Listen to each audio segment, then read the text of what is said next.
Listen, everybody needs a fairy godmother, just somebody to look out for them. Some people call me their fairy smoke mother, others their internet big sister, but you can call me Hannah, the host of Smoke Sesh. So come hang out, let's light up and talk everything there is to life. The good, the bad, the ugly, the embarrassing. I've got a story for it all.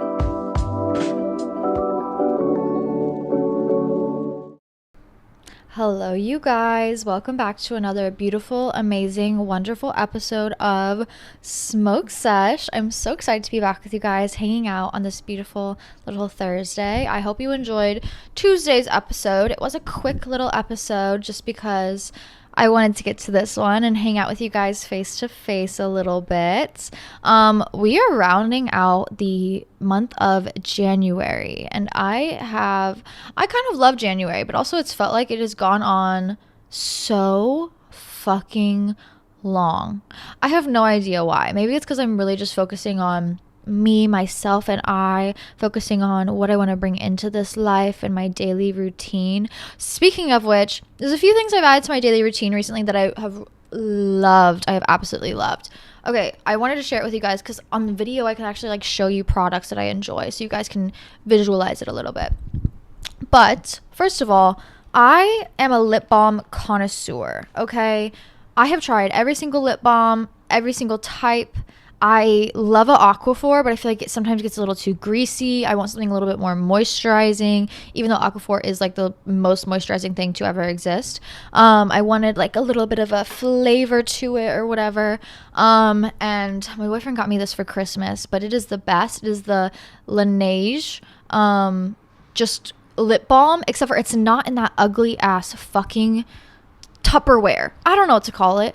Whoever's idea it was that I need to get in a pot and dig it out with my finger is awful and horrible. I don't want to do that in the middle of work. I don't want to be walking around a store with dirty ass fingers digging it in to get my lip gloss and then wiping it all over my face and then having my fingers covered in lip gloss.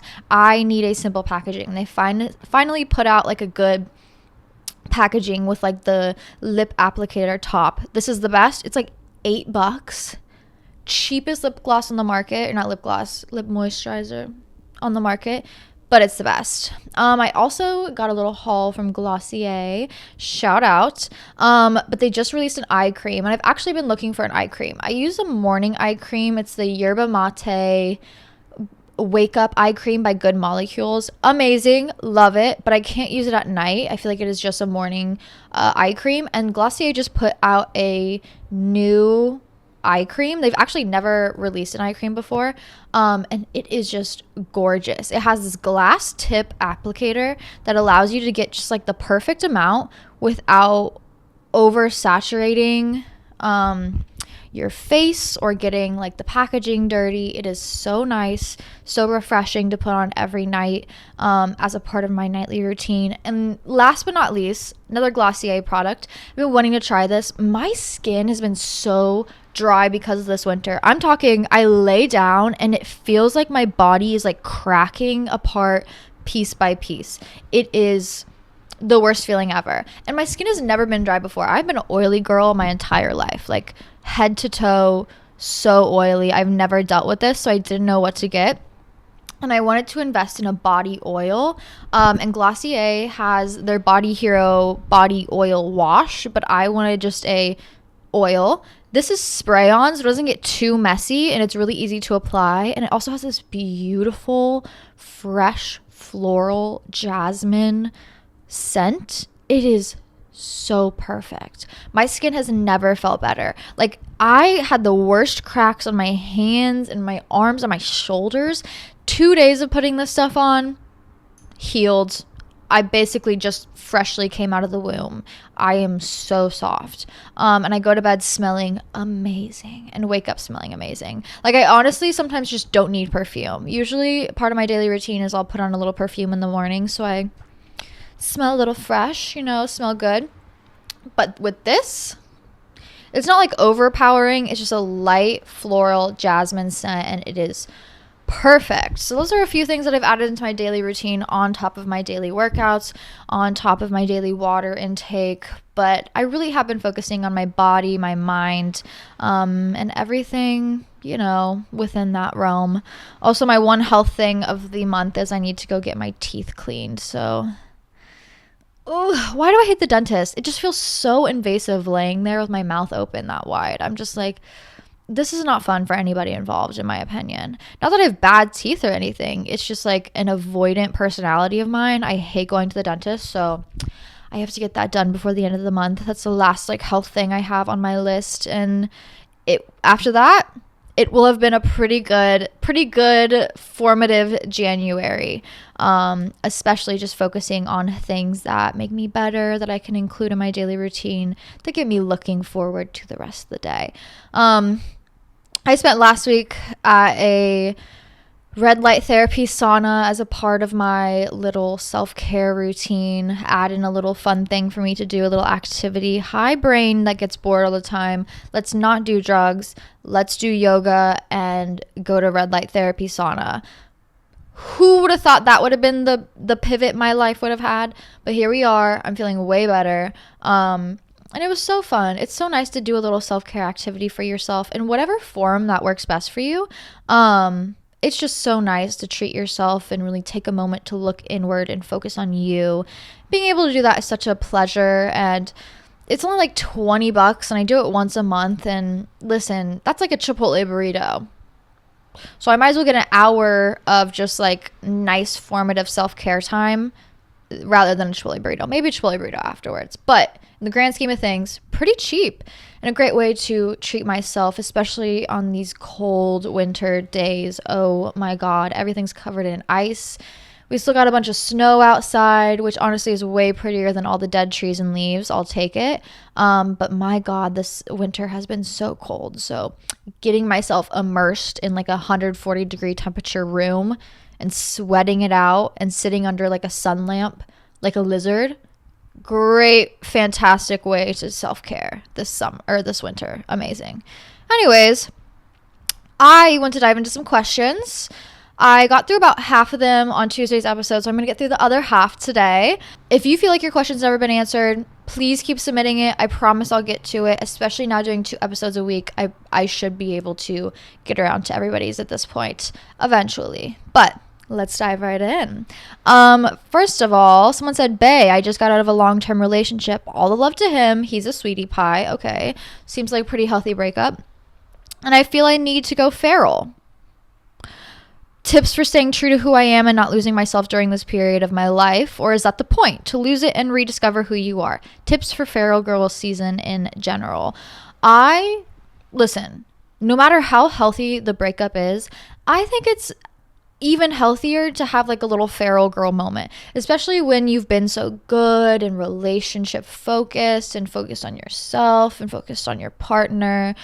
It's okay to lose your cool for a second and go a little crazy and make some fun memories and make mistakes and try new things. And I really, really recommend just like a feral moment for all post-breakup girlies, okay? You can self-care, you can self-love all you want, but until you get out there and go experience and go enjoy life a little bit, that I feel like is the biggest formative thing, especially post-breakup. I feel like there's a certain way we need to conduct ourselves during relationships, which of course is very healthy and needed during a healthy relationship. But sometimes, post-breakup, girl, go out to the bar, go flirt with boys, go home alone. I'm not going to recommend hooking up with random people. Please be safe. Please have safe sex. I'm begging you.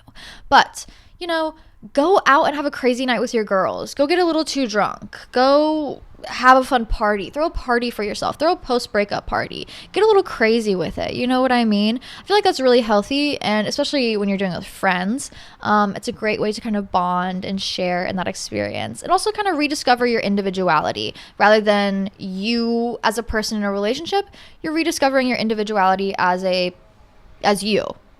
Healthy. Have a feral girl season. And I think it's very important during this time to emphasize it's okay to make mistakes. You're going to make mistakes, especially during a feral girl era, okay? You're going to talk to some ugly men. You're going to get a little too drunk and black out. You're going to maybe make some mistakes or behave in ways that you are not going to in the future. And that's okay. It's a part of the learning process. Don't be too hard on yourself. Be kind to yourself. Show as much self-love as you can. Don't get too crazy to the point where you're losing yourself in the feral girl energy and becoming a monster. That's unhealthy. It's a fine line, okay? If you need a weekend out with the girls, go take a fucking weekend out with the girls. If you need to go drink and have fun, please go do so. If you want to throw a party, indulge, all right? Even if it's a healthy relationship, I feel like it's a great way to kind of celebrate the ending of something and also celebrate the beginning of a new point in your life. Love it. I also ordered a coffee for myself. I don't ever do this, but I'm out of oat milk and all milk in general, and I can't just take an espresso shot to the dome raw. I can't, so I had to order one.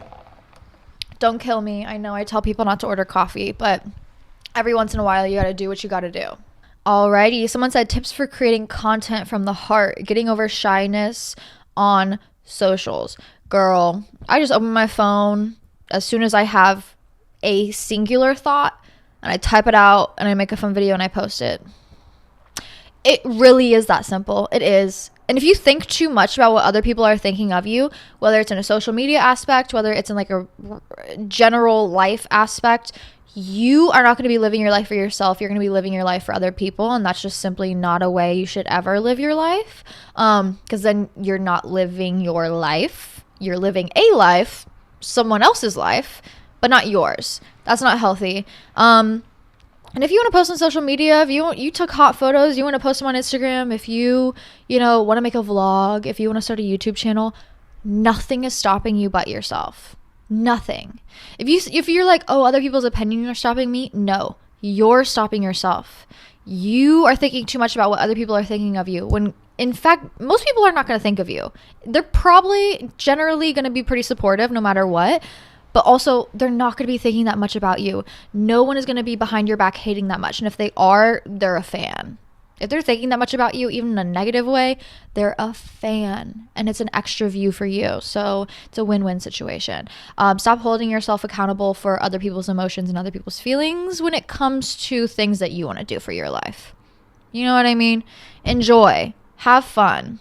Try new things. Post whatever random thoughts you have on the internet. Now, I do think there's a code for internet safety, and don't just be spreading random family secrets or secrets for yourself or, embarrassing content just in the sake of views. I think there's a lot of people slutting themselves out on the internet in order to garner views, and that is never worth it. I think there does need to be an air of secrecy for yourself in your own personal life compared to what is put out there. Like, I put a lot of shit on the internet. Let's be real.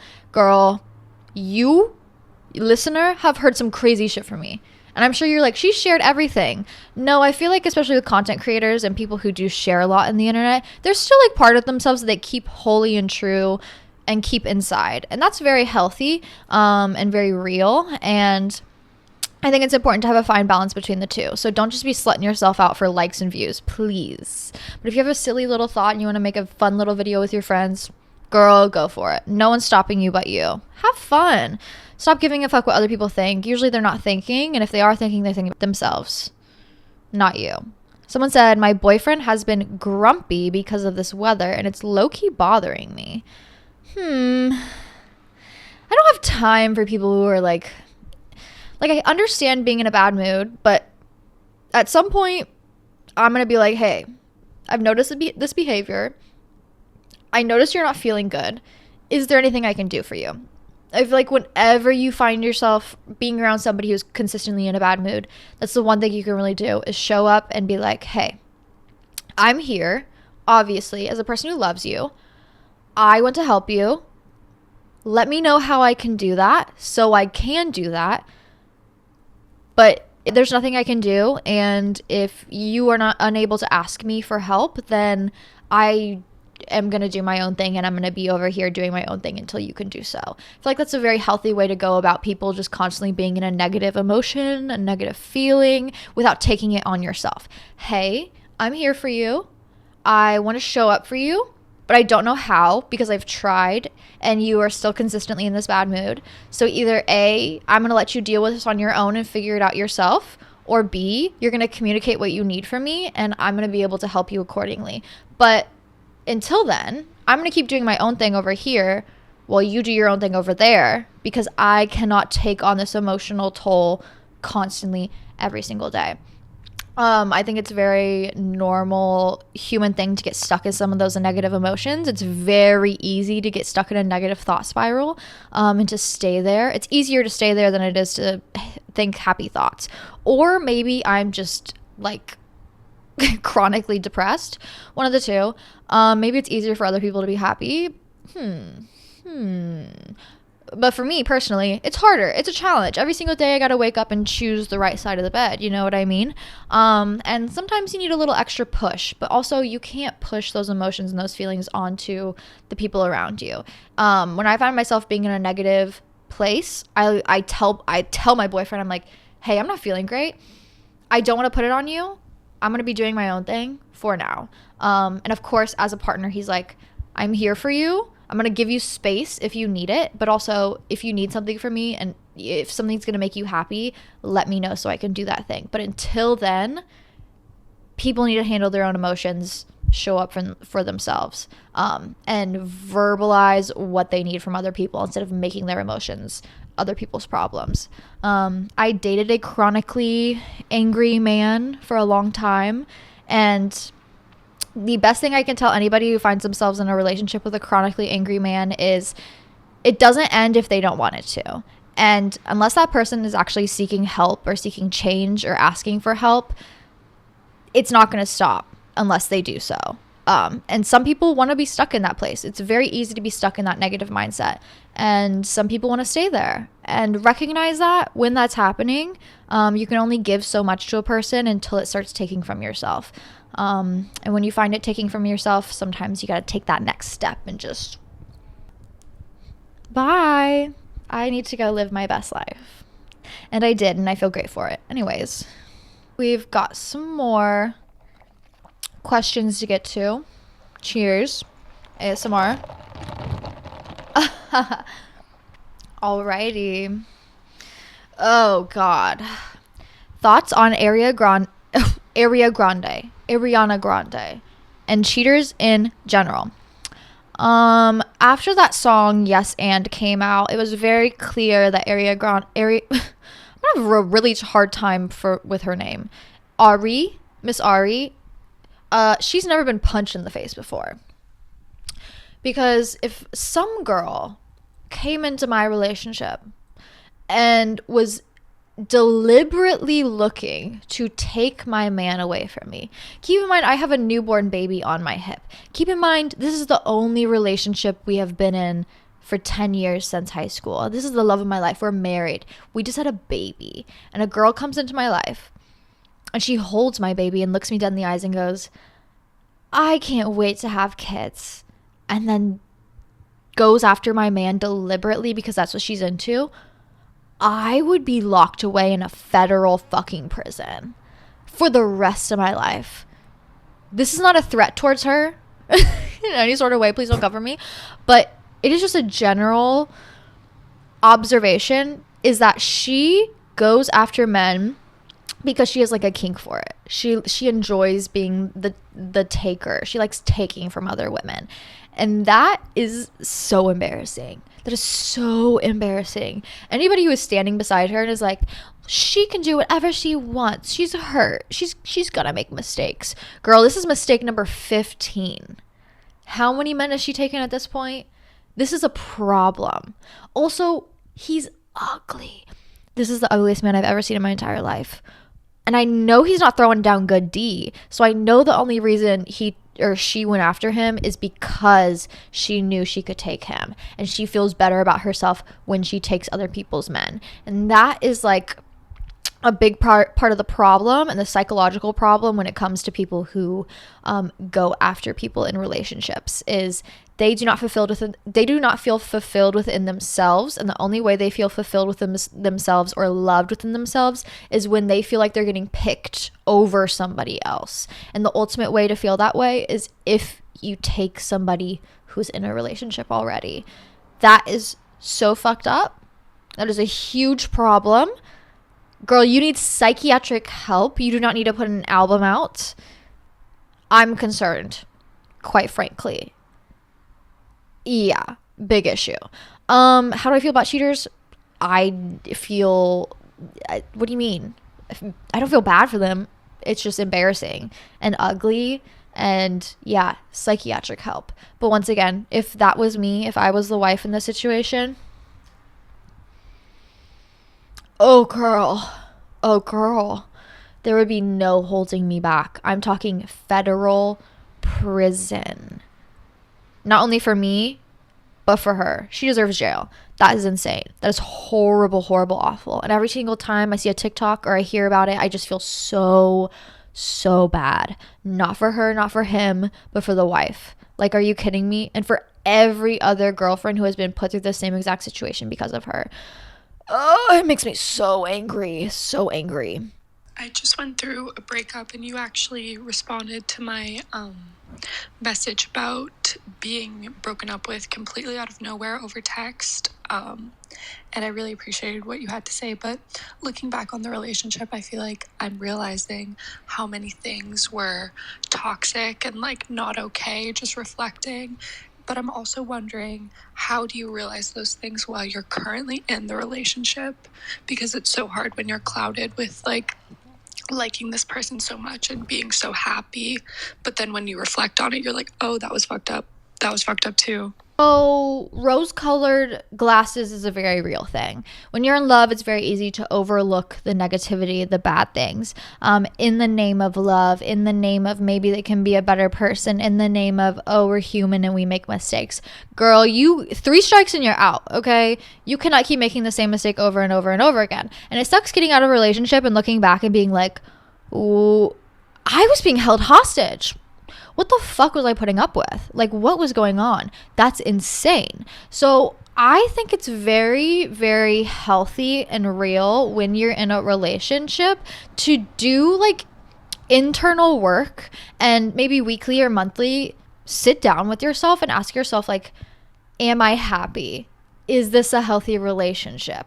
Am I feeling loved and supported? And consistently, if you do this week after week after week, and the answer is, no, I'm not happy. Oh, last week sucked again. Ooh, we fought again this week. This week was pretty bad as well. Once you keep seeing that pattern because you are doing that checking in and you are asking yourself, how am I feeling emotionally?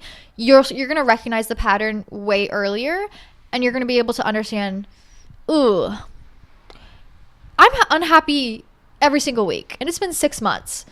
Is this a relationship I need to be in? You know? Is this healthy for me? Is this something I should stay in? And if you're fighting that often or things are bad for 6 months, yeah, maybe it's not. But I think instead of letting yourself get swept up in the relationship and feeling like you're out of control in a sense because you got your rose-colored glasses on, you're in love, you love to love and give love, and things are bad, but they're really, really good, and I'm just going to keep moving forward and not really thinking about the past, present, or future much other than just like what I feel right now. You're going to get swept up in a relationship, and it's very easy to get swept up in a bad relationship too. So make sure you're doing check-ins. Also, when you get out of a bad relationship, ask yourself, why was it bad? Why did it suck? What was I putting up with? What are habits that maybe are bad for me, are negative for me, that I keep indulging in? What are things that I keep putting up with that I shouldn't be putting up with? Recognize that, understand it, like literally write it down in your journal, make a pros and cons list, notes app it, whatever you need to do. Understand your behavior and understand things that maybe you shouldn't let fly in the future. So then when you do recognize those things in the future, maybe a future relationship, maybe just a relationship with yourself, you're able to be like, oh shit, remember 6 months ago when I wrote down in my journal I would never put up with that again? Yeah, I need to stay true to myself 6 months ago, and I need to make sure that I'm not putting up with that in a relationship now or within a situation now. I need to make sure I'm prioritizing myself. And I remember doing the work. I remember thinking about this. I remember sitting down with myself and remembering that this isn't good for me, so I shouldn't put up with it now. You understand what I'm saying? You need to be an active participant in your life. You need to be thinking about interactions, not overthinking, analyzing, moving on, adjusting accordingly. But you need to be an active participant in your life. And if you just let life take over you and control you and you just go with the flow consistently all the time, you're not going to feel like you're living life. You're going to feel like you're a victim to it. And that's not a healthy mindset to be in. So do the work. Think about what's good for you. Think about what's the best for yourself and adjust accordingly.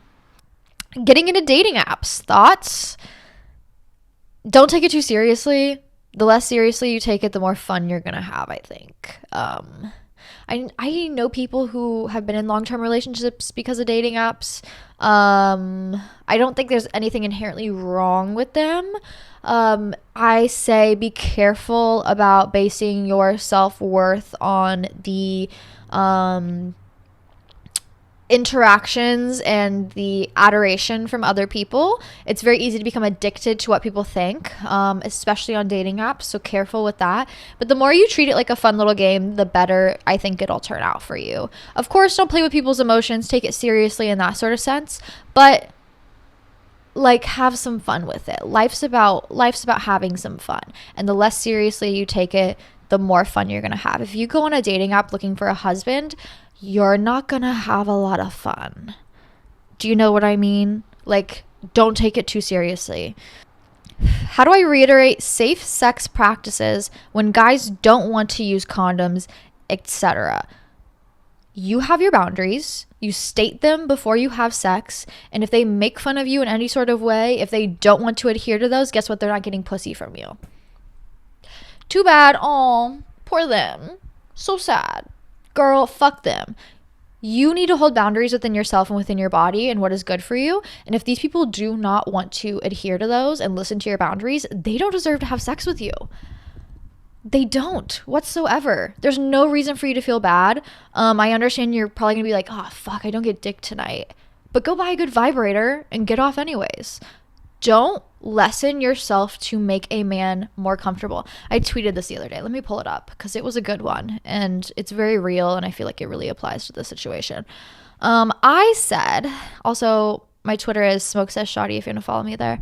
I said, every time a hot girl lessens herself to make a man more comfortable, an angel dies. So stop killing angels. Fuck them and what they think. Safe sex is important. Sex that you enjoy is important. You should never like lessen yourself or deprioritize your body in a sexual relationship.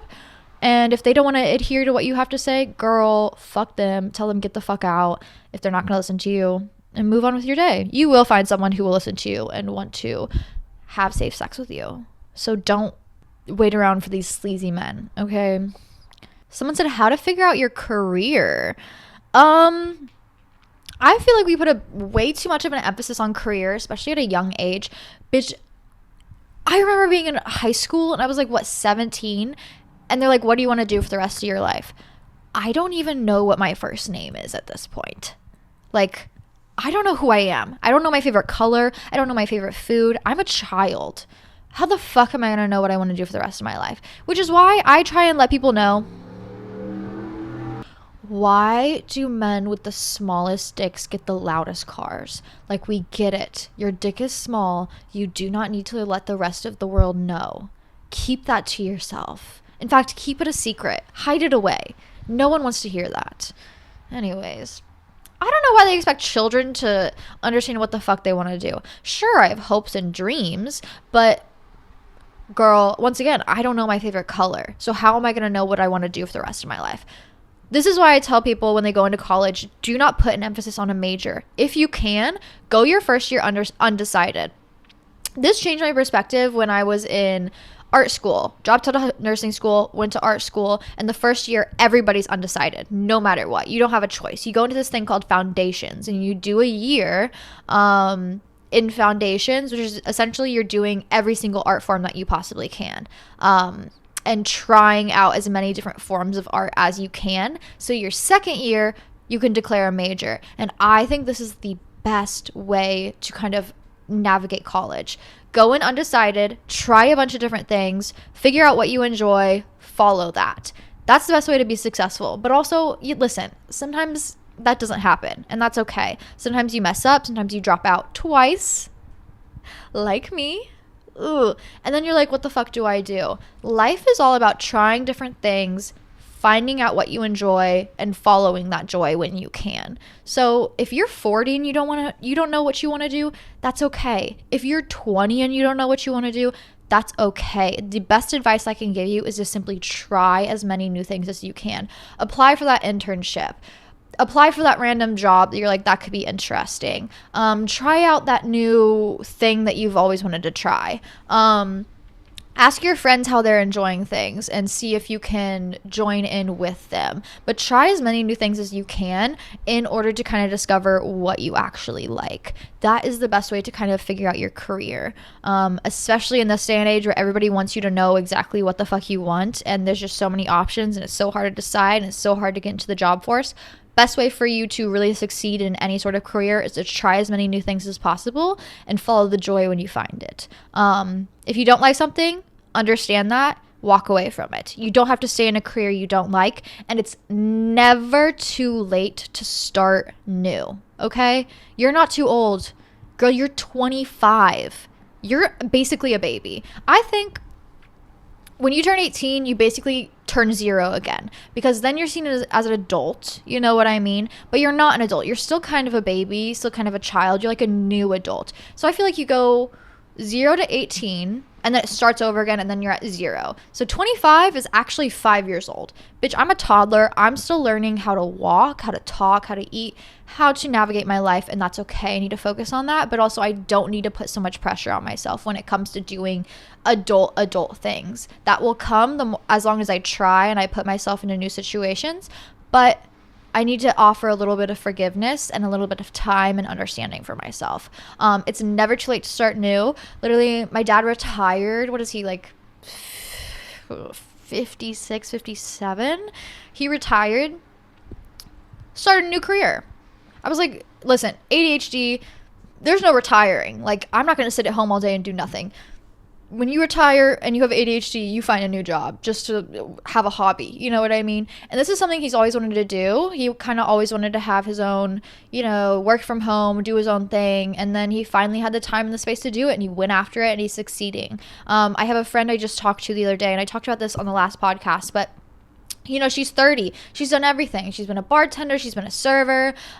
She was a mortician for a while. And now she's like, you know what? I think I want to do like x-ray tech. Like, why not? I think it'd be fun. So I'm going to go to school and I'm going to try it. It is never too late. You have an endless amount of possibilities to try new things and start anew until you fucking die, which is probably going to be when you're 90. So don't pretend like your life is over and it's too late. It's not. It's just started. Get out there, try new things, experience life, follow joy. Okay?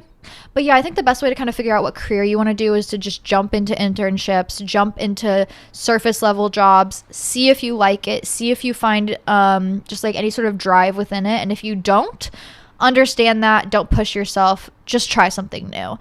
With nursing, I could have followed through and finished nursing school and became a nurse, but guess what? I probably would have hated my fucking life. So I made the hard decision. I understood this isn't for me, and I dropped out and I tried something new, and I went to art school, and I was like, you know what? I love art. This is amazing. The dropping out within art school was not related to me not enjoying it. It was related to COVID. But I think about going back to school all the time. Think about starting anew all the time. There's nothing really stopping me. It is all about just like, you got to start in the fall. But yeah, it's never too late. Try new things, enjoy life, follow joy. All jobs are good jobs. There's no job that is like menial or not worth it. As a bartender server, I get that a lot. People just being like, oh, that's what you do. It's like, yeah, bitch, but you go out to restaurants and someone's got to fucking serve you. So cut the fucking attitude, or else you're going to get really bad food. Let's learn to be kind. Let's learn to show compassion. You know what I mean? No job is a bad job. Try new things. Do the best you can. And once again, follow joy. Anyways. Oh my God. Someone said, girl, I really have to thank you for teaching me how to suck dick. Life changed. Yeah, I think the biggest thing that changed the way people viewed sucking dick and what I said was literally just have fun. Who would have thought that'd be the most life-changing advice when it comes to sucking D? It's just like, girl, have fun. You're in control. Enjoy. Get a little crazy with it. Who knew girls would be like, wow, that changed the game. Anyways. Love you so much. Love the pod. Love the community. Love the vibes. But I just kind of wanted your thoughts on like being in a new relationship with someone and like that person, the other person, kind of having like some cheating trauma, and then like how to deal with that, kind of, just because like sometimes, at least to me, like I'm really free spirited and it comes across really controlling, and like he'll be self-aware and be like, oh shit, like I'm sorry, I'm not trying to be controlling at all, but like this is kind of what I want, and then we'll like talk it out, come to terms, but like still like it feels really controlling, and like I don't know how to like not get instantaneously pissed off when he's just like, doing his best. Oh my God, I love you, girl. That's so funny. First of all, it sounds like you're in a very healthy relationship. You're both communicating, you're both receiving each other's energy and what you both need. It sounds like the best thing you can do, especially since you're free spirited and you don't want to be controlled, is just provide reassurance. It sounds like he's seeking reassurance, maybe in a negative light where it comes off a little bit more controlling. But in reality, like when you go out with your girls, he just wants to hear from you. Or like he wants to make sure you're safe and not doing anything crazy. He wants to check in on you and make sure you're, having a good day. So provide those things. Be like, hey, babe, love you, made it to the bar, snap a selfie. Hey, hope you're doing well.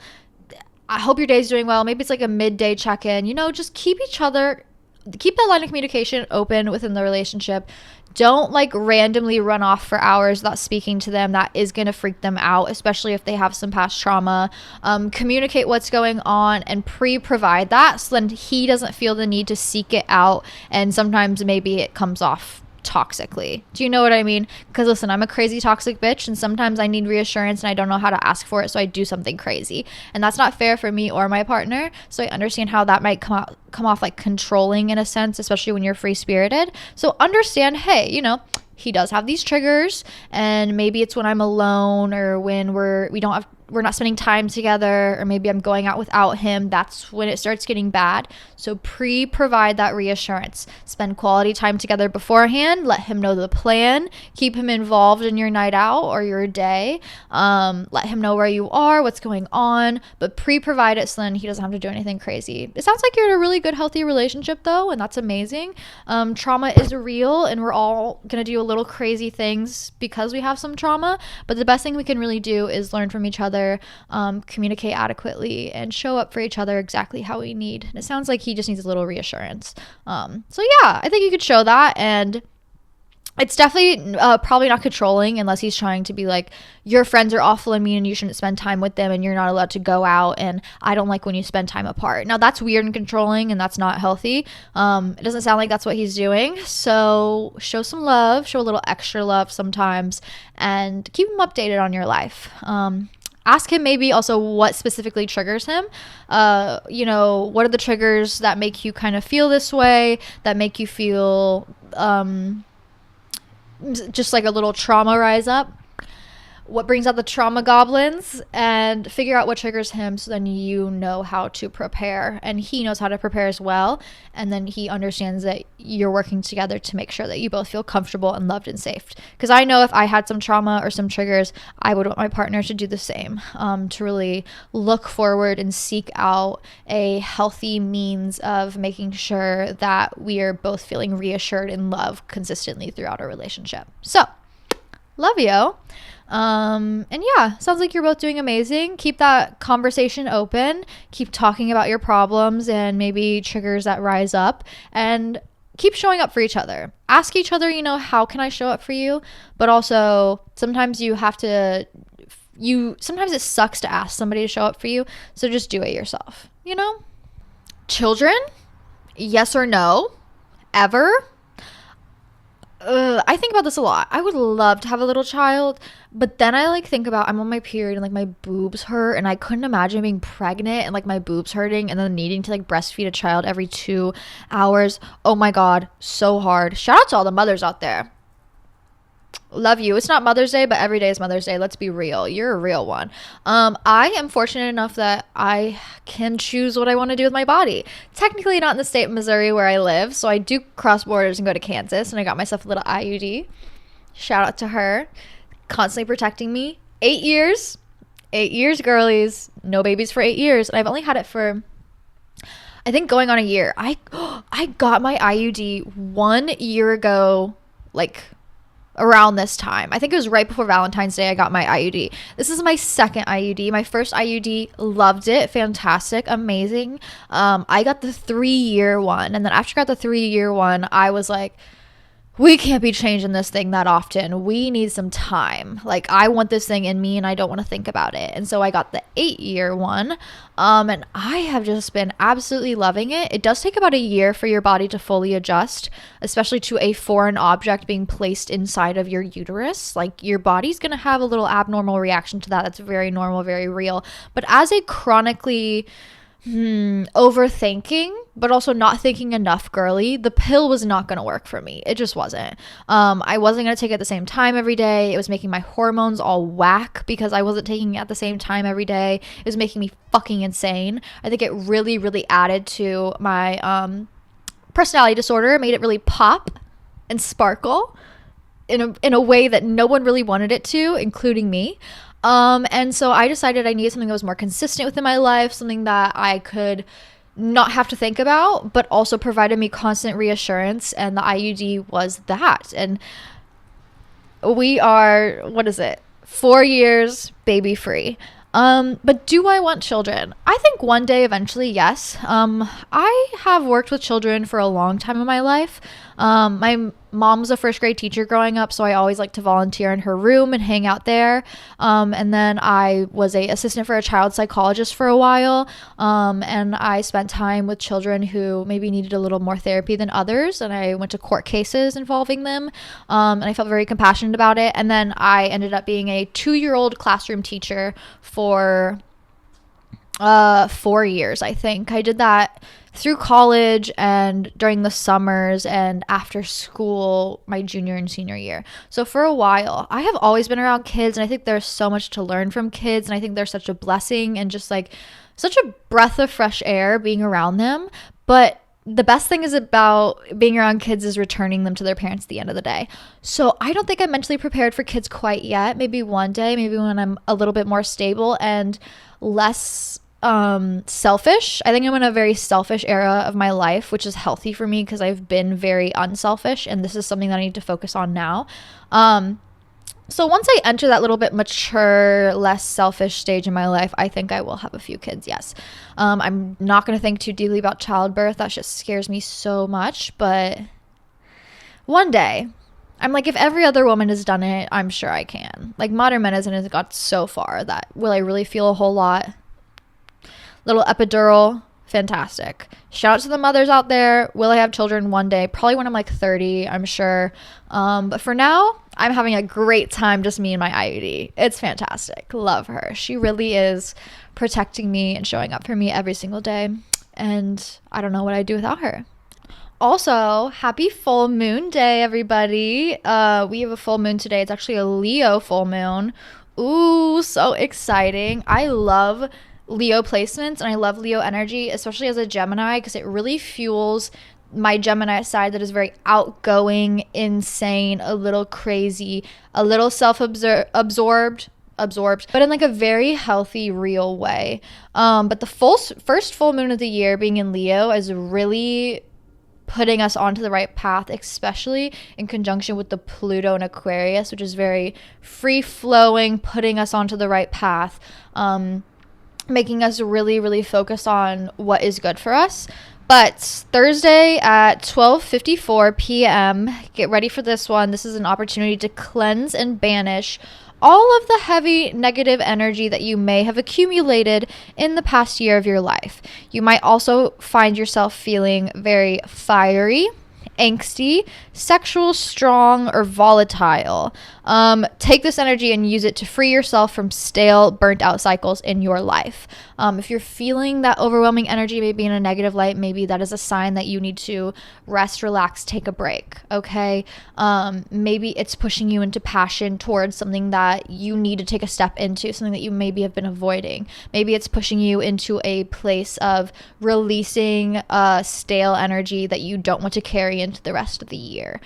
Take this last month and look at it and ask yourself, am I following, my New Year's resolutions? What changes do I need to make accordingly? What has been working? What hasn't been working? And release the things that maybe you don't want to bring with you. I think the best way to do this, ritual wise, especially with full moons, is you take a piece of paper, small, cute, little, write down whatever you need to release, whether emotion, a feeling, a thing, white candle, cleansing energy. You can do a little salt circle around the white candle, put the white candle down, burn the paper, release, dump the ashes outside, blow it away, get it out of your house.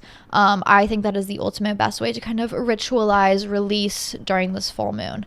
Full moons are not for manifestations. They are for releasing, cleansing, protecting your space and yourself, and looking forward, while new moons are for manifestations and really prioritizing and making changes within your life. So with that being said, should we smoke? Should we hit the bong? I think we should. My boyfriend is a sweetie pie and he cleaned the bong for me. So shout out to him. Love him endlessly. Whoa, okay. Good morning. Wow. Anyways, a few more questions to get into before we end this podcast. Someone said, ooh, period sex. Tips, tricks, words of wisdom, Illy.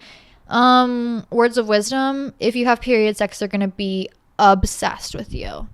It's just like a very well-known thing within the spiritual community and the witchy community that period sex is so your period is like very spiritual in an aspect that it is like a very connecting time to yourself as a woman.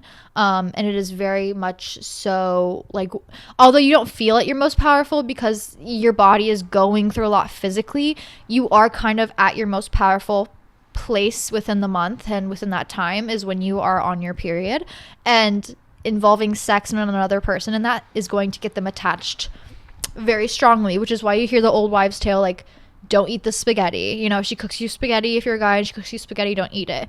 I'm not recommending this. I'm just talking about lore. And it would have them attached to you. Like, it's blood magic. Don't recommend, but understand that if you do have period sex, they are going to be very attached to you. It's just a real happenstance in life. Let me tell you that. Blood magic is real. I'm not saying go and trap them this way, because I think a lot of the times magic doesn't work out exactly how you want.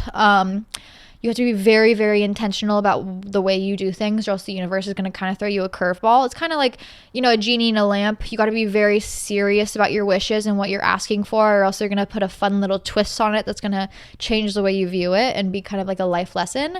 I feel like spirituality and magic is very similar, so it's not something to play around with. Be very, very careful. But if you are going to have period sex, of course, make sure it's with somebody that you actually love and enjoy and want to do it with. And tips and tricks. I don't think there are very many tips and tricks. If you're on top, it's going to be pretty fucking messy. So just like careful. But also you need to understand it's going to be a mess. I think the best way to kind of have period sex, easy as clean up.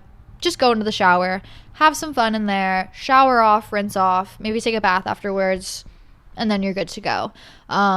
Maybe lay a towel down if you need, but also be very careful about your intentions during this time. Someone said, I've totally led this sweet boy on, and now I want to let him down gently. Any tips? Listen, I get it. Sometimes, you're like, whoops, did not mean to get him that attached. Talk about blood magic. Did not mean to do that. Oopsies. Now, what the fuck do I do? Because ghosting is not allowed. Not in this household. You're not allowed to ghost. You either voice your emotions like a real fucking adult, or you're a bad person. Anyways, I think the best thing you could really do is just be honest. He deserves honesty, and he's only going to get more attached and more hurt the less you tell him.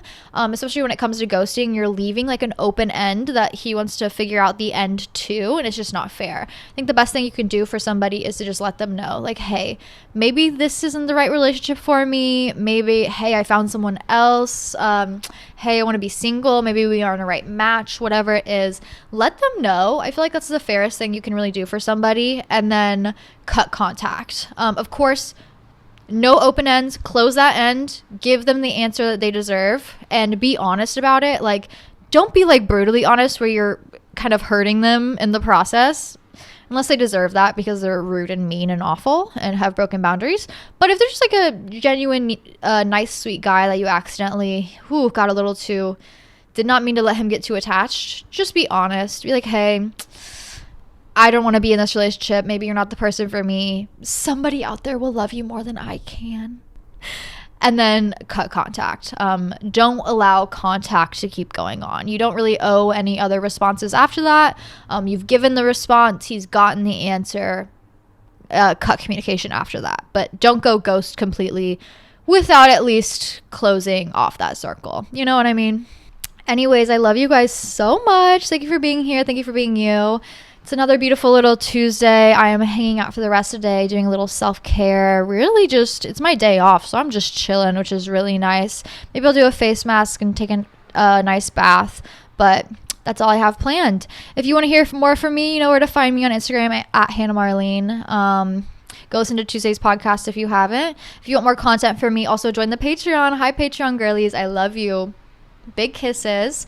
I have so much fun with you guys on there, and I'm hoping to do a either baked and baking vid on Patreon this week, or a little closet tour, something of the sort, something fun. I love hanging out with you guys every week, and I feel so lucky to do so. So with that being said, I will see you all next week. Mwah.